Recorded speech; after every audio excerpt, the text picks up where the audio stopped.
Friends మనం ఇప్పుడు P1గా join అయిన తర్వాత మన బ్యాంక్ డీటెయిల్స్, ఫండ్ పాస్వర్డ్ ఎలా క్రియేట్ చేసాలో చెప్తాను. లాగిన్ అయిన తర్వాత హోమ్‌లోకి వెళ్ళి అక్కడ చూడండి రైట్ సైడ్ మైలోకి వెళ్ళాలి. మైలో అలా కిందకి వస్తే పర్సనల్ ఇన్ఫర్మేషన్ క్లిక్ చేయండి. అక్కడ డీటెయిల్ ఇన్ఫర్మేషన్ క్లిక్ చేస్తే అక్కడ మన బ్యాంక్ బుక్లో ఎలా ఉందో నేమ్ యాజ్ ఇట్ ఈస్గా అలా ఇవ్వాలి బ్యాంక్ బుక్లో.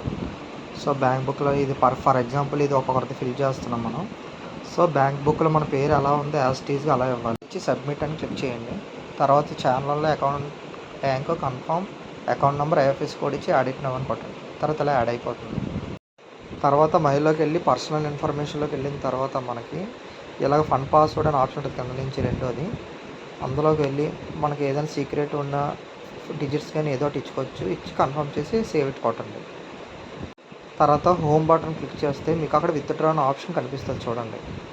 ఆప్షన్ క్లిక్ చేసినట్టు మీకు ఎలాంటి ఎర్రర్ మెసేజ్ వస్తుంది. ఇది స్క్రీన్ షాట్ తీసి మీకు ఏదైతే గ్రూప్ చెప్పామో ఆ గ్రూప్లో సబ్మిట్ చేయండి. సబ్మిట్ చేసి మీ పేరు, మీ వాట్సాప్ నెంబర్, ఐఏఎస్ ఐడి అవన్నీ కూడా గ్రూప్లో మెన్షన్ చేసి ఇలా నాకు ఎర్రర్ వస్తుంది విత్డ్రా అని చెప్తే వాళ్ళు అప్రూవల్ చేస్తారు మీకు వెంటనే.